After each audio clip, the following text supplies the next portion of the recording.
Belé, Tobansi que Toromono, l'Issous, na CCE Jeunesse, et Tozale sous doublement béni. Merci beaucoup, Pasteur Toumba. Amen. Ngape na pesimbote mingi na bandeko bazaki te n'église et loko na ko conseiller biso ke to sala ka nyonso poto zanga ka service mon côté na kati église parce que nzambe abenga biso poto zala toujours pene na ye tozali inspiré na maloba na ye poto vivre na monde alelo ennemi monde des a piégé. Mais biso toko vivre te soki tozangi liloba na nzambe que ce soit empêchement tant to solo ba intimidation to so mona ke eza susu na ba situation mususu ezali ko intimider biso peut tozanga ba service ya dimanche et na kosenga biso ke non to boya kozala intimider chaque dimanche il faut tozala na service parce que oyebite mukoloni ni nzambe ako visiter yo pour na situation songolo aussi obondela bandakala nzambe apambola moko na moko oyo biso oyo tozolanda. Encore à ma droite, j'ai le pasteur Louis. Donc, pasteur Louis, bonjour papa. Bonjour. Donc, pasteur Louis, ce qui s'est présenté brièvement aux Anani, Vinayo globalement, au Utawapi, aux Osalanini là actuellement. Na habité ce qui na landayo na lingala, to kende na français, na habité. En fait, si je peux m'exprimer ainsi, donc en fait, je suis pasteur à l'église CCE Jeunesse. Par la grâce de Dieu, ça fait longtemps que j'ai commencé le ministère pastoral, tout d'abord au pays. J'ai évolué au pays et par la grâce du Seigneur, il a voulu, par sa souveraineté, qu'un jour je puisse me retrouver ici en Europe, afin de continuer le même service ou le même ministère. Dieu avait fait grâce quand j'étais arrivé en France en 2001. J'étais à Choisy-les-Rois aux côtés du pasteur Zumbu et j'ai œuvré avec lui pendant des années. Et entre-temps, j'allais aussi assister le pasteur Daniel qui était à l'Arche de l'Éternel. De temps en temps, j'allais prêcher, faire quelques services, comme invité également. Bon, le cours des choses ont fait que Dieu a voulu qu'on puisse se retrouver dans le même ministère ou dans la même église. Aujourd'hui, c'est Jeunesse, en sigle, centre évangélique ou centre chrétien évangélique, Jésus-Christ, notre espérance, là où nous sommes aujourd'hui. Je travaille à côté du pasteur Daniel, lui qui est le berger qui a reçu aussi la vision de la part de Dieu. C'est comme Moïse et Josué. Je ne dis pas que je suis Josué ou il est Moïse, entre guillemets. Donc si nous voyons effectivement la parole de Dieu, Josué était aux côtés de Moïse. C'est vrai en chair. Il est mon frère, je viens juste après lui. Mais j'ai toujours dit dans les affaires de Dieu, il n'y a pas question de famille. J'étais en France, il était dans une église quelconque. Je ne l'ai pas suivi parce qu'il était mon frère. Mais chacun de nous travaillait à son côté. Et par la volonté et la souveraineté de Dieu, comme je l'avais dit tantôt, les choses ont fait qu'on puisse se retrouver dans la même église locale où nous servons Dieu ensemble. Et je bénis Dieu parce qu'à part la famille, on essaye de se comprendre également. Donc voilà, nous travaillons ensemble. Il n'y a pas que moi, il y a aussi d'autres pasteurs qui vont peut-être à la suite se présenter. Il y a aussi une équipe, il y a des anciens, il y a des diacres. Il y a des présidents des départements. Donc voilà, nous sommes là ensemble, en équipe, où nous travaillons ensemble avec des membres. Brièvement, pour ne pas monopoliser la parole, si j'ai bien répondu à ta question. Si, merci beaucoup, pasteur Louis, pour cette réponse très détaillée et très complète de votre activité. Donc nous avons bien compris, le pasteur Louis a œuvré déjà depuis Kinshasa, c'est bien cela, et donc depuis de nombreuses années, c'est un, comme on dit, un ancien pasteur. Et donc pasteur Louis, juste une petite question par rapport à la vision de CCE Jeunesse. On a compris, Centre chrétien Jésus-Christ, notre espérance.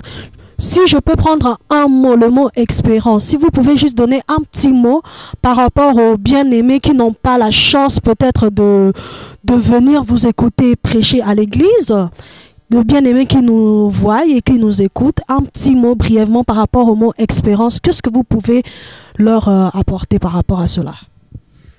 Au fait, je ne donnerai pas une définition détaillée du mot espérance qui vient du verbe espérer. Là, je rentre déjà dans le dictionnaire, mais nous trouvons ces mots espérance dans la Bible, notamment dans l'Ancien comme dans le Nouveau Testament. Donc, l'espérance, c'est quelque chose qu'on essaye d'avoir, mais qu'on ne l'a pas encore. Et si, quelque part, la Bible nous dit, la nature nous enseigne, dans le monde, il y a un jargon qui dit « l'espoir fait vivre ». Nous essayons dans ce monde. Aujourd'hui, nous vivons, nous voyons la réalité, elle est vraiment frappante dans le sens où les gens vivent dans l'angoisse. Les gens vivent dans la peur au quotidien. Les gens ne savent plus à qui se vouer. Même l'Église, même le chrétien ont perdu la confiance en Dieu et en sa parole. C'est-à-dire, ils n'ont plus l'espérance. C'est-à-dire, ils voient le noir au devant. Donc, ils ne savent plus où aller. Mais quand nous disons que CCE Jeunesse, c'est montrer aux gens qu'il y a encore de l'espoir. Il y a encore de l'espérance pour ceux qui vivent, nous dit la Bible. Et nous devons vivre avec l'espoir du lendemain meilleur. Et sans cette espérance, j'ose croire que même les vrais chrétiens fermeront des Bibles. Merci beaucoup, Pasteur Louis. Que Dieu vous bénisse. Bonjour, nous sommes encore à l'église CCE Jeunesse qui est à Paris, précisément à Montreuil. Donc j'ai à ma droite un pasteur, le pasteur Daniel. Je le laisserai se présenter brièvement, nous expliquer qui il est, qu'est-ce qu'il fait actuellement et quelle est sa position dans cette église CCE Jeunesse. Pasteur Daniel, vous pouvez bien vous présenter s'il vous plaît. Merci ma sœur Nora pour la question. Je suis le pasteur Daniel Biana, je suis le berger de l'église CCE Jeunesse, en sigle qui veut dire Centre chrétien d'évangélisation Jésus notre espérance. En fait, notre vision se base sur Romains 12:12 où nous trouvons la persévérance, l'espérance et la prière. Parce qu'aujourd'hui, sans la prière, nous ne sommes rien. Voilà pourquoi nous nous efforçons à beaucoup prier, parce que c'est aussi le seul moyen de nous connecter avec le ciel. C'est le véritable réseau pour être devant l'Éternel.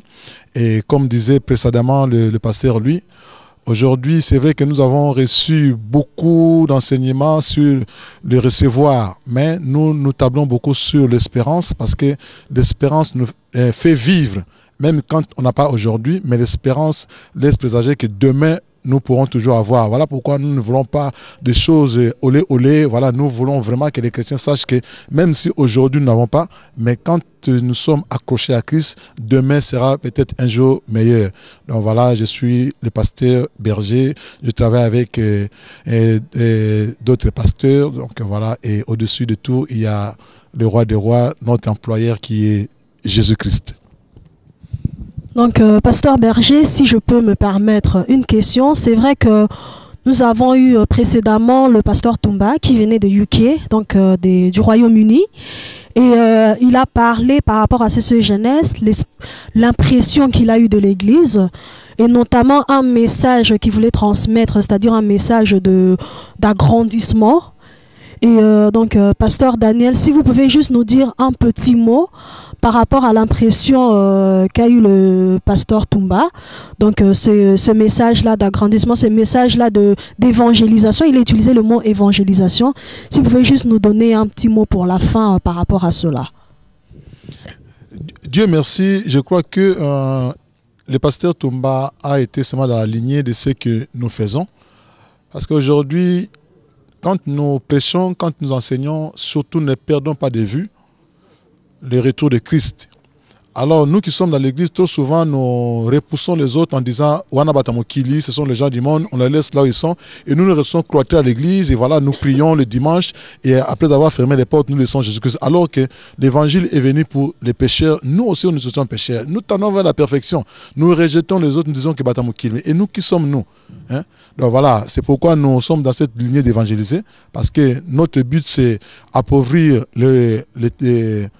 l'enfer et enrichir le royaume des cieux. Et comme on dit toujours que chaque fois qu'il y a une âme qui s'est reconvertie, et il y a une fête au ciel, nous aimerions que chaque jour qu'il y ait des fêtes au ciel, à chaque seconde que nous ayons des fêtes au ciel. En fait, une église doit toujours être une église prophétique qui marche avec une prophétie. Nous avons reçu une prophétie et nous marchons et nous voyons déjà la prophétie s'accomplir. Voilà pourquoi nous ne croisons pas les bras, parce que nous ne sommes plus à l'époque de la manne où il y a beaucoup d'églises, il y a plusieurs portes qui sont ouvertes et même des fausses églises, des fausses doctrines. Mais il nous appartient d'aller évangéliser et pour amener les âmes vers le Seigneur. Notre récompense sera grande. Voilà, pour ce qui est d'agrandir, je crois que tout chrétien, qu'il soit pasteur ou un simple fidèle, doit avoir une grande vision. Et la vision d'aller plus haut. Parce que voilà, un chrétien qui reste sur place, sur le même palier, n'est pas quelqu'un qui voit grand. Nous avons un Dieu qui est grand, qui est illimité. Ne limitons pas Dieu. Et si aujourd'hui nous voyons dans des pays anglophones combien d'églises, de grandes, de méga-churches comme eux-mêmes appellent, et pourquoi nous devons nous cloîtrer dans des églises où quand nous sommes 15 et 20, nous sommes au chaud, voilà, nous disons, voilà, ça y est, nous croisons les bras.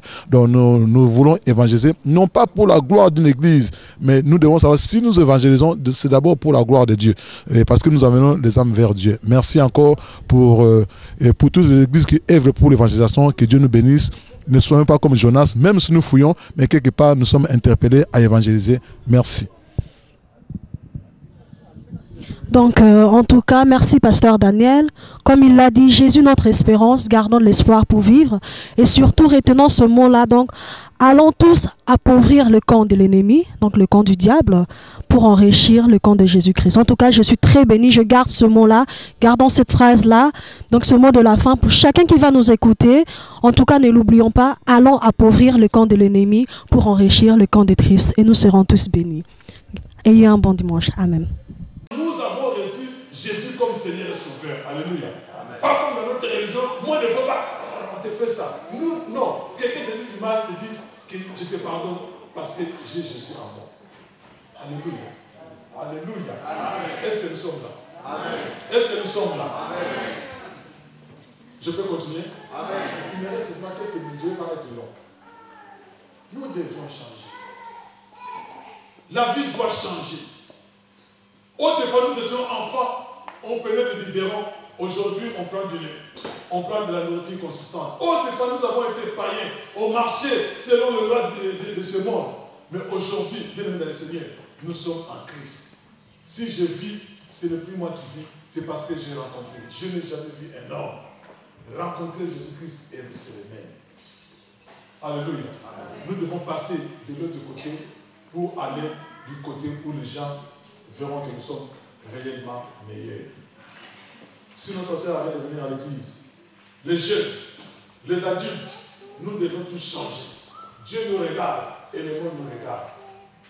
Si quelqu'un est en Christ, il devient une nouvelle créature. Les choses anciennes. Oh, tu ne connais pas. Quand j'étais bien aimé, les choses anciennes doivent passer. Ne rappelle pas aux gens, ah, moi, quand j'étais, tu allais voir. Non, bien aimé, le vieil homme doit être crucifié. Nous devons manifester la nouvelle créature. Les gens qui te connaissaient avant, ah, frère, ce frère-là. Hier, comme ça, on parlait en rigolant. On parlait même d'un frère qui est ici, qui me regarde aussi, mais je mettais les noms. On disait, ah, ce frère-là avant. Ah, personne ne pouvait croire qu'il pouvait être à l'église. Mais aujourd'hui, il est à l'église, il est assidu et il marque les gens. Toi aussi, tu dois marquer les gens. Les gens qui te connaissaient avant, tu dois les marquer. Ah non, lui, si tu vas chez lui, les dimanches, tu ne le verras pas. Parce qu'il va dans son église. Ah lui, si tu lui dis d'aller en boîte de nuit, il n'ira pas. Parce qu'il est aimé. Avant, ses pieds allaient là-bas. Maintenant, ses pieds vont là-bas. Parce que nous devons changer. Notre comportement, notre conduite, nous devons changer. Si Si nous voulons voir la gloire de Dieu, nous devons changer. Ça sert à rien que nous disions, nous serons la tête et non la terre. Amen. Nous serons bien aimés. Mais les choses de Dieu sont simples. Si tu veux que Dieu te bénisse, tu dois rester dans les rangs des justes. Si tu veux que Dieu écoute ta prière, tu dois être bon et juste et non un pécheur. Parce que Dieu n'écoute pas la prière des pécheurs. Nous devons changer. Nous-mêmes, nous devons faire le constat de notre vie. Depuis que j'ai reçu Jésus dans ma vie, j'étais méchant, j'étais colérique. Chaque fois quand je parlais, je blessais les gens. Chaque fois quand je disais ça, mon mari me tapait. Bien aimé, toi-même, fais le bilan de ta vie depuis que tu as reçu Jésus-Christ. Qu'est-ce qu'il reste encore à améliorer? Chaque pas de notre vie doit nous amener vers l'amélioration. On ne doit pas reculer, mais nous devons avancer, nous devons aller vers la perfection. Nous devons changer. Et si nous changeons, nous changerons sur le monde. Si nous ne changeons pas, le monde ne se changera pas. Il est venu, il nous a montré l'exemple. Paul est l'exemple le plus flagrant. Lui qui tuait. Mais aujourd'hui, si nous lisons l'évangile, c'est grâce à cet homme. Est-ce que les hommes peuvent parler aussi de toi? Est-ce que les hommes peuvent t'appeler chrétien? Est-ce que ton mari peut se dire aujourd'hui, quand je rentre à la maison, je retrouve vraiment ma maison, je retrouve ma femme? Est-ce que ta femme peut dire, ah, quand je rentre à la maison, je retrouve vraiment mon mari? Est-ce que les parents peuvent dire, ah, ma fille, mon enfant était tête brûlée, comme on dit dans le monde, maintenant que je l'amène à l'église, mon enfant est devenu calme? Est-ce que tes enfants peuvent dire, ah oui, avant notre père, il tapait notre maman, maintenant notre papa a changé, nous allons aller à l'église où va notre père? Que les enfants viennent à l'église à cause de ton changement, non pas par mouvance ou parce que par imposition. Si tu ne viens pas à l'église, tu ne manges pas cet après-midi. L'enfant vient à l'église parce que tu lui imposes de venir à l'église. Mais laissez l'enfant venir à l'église parce qu'il voit que dans la maison, papa et maman ont réellement changé. Alléluia. Amen. Alléluia. Est-ce que nous sommes là? Amen. Est-ce que nous sommes là? Amen. Si nous voulons que l'église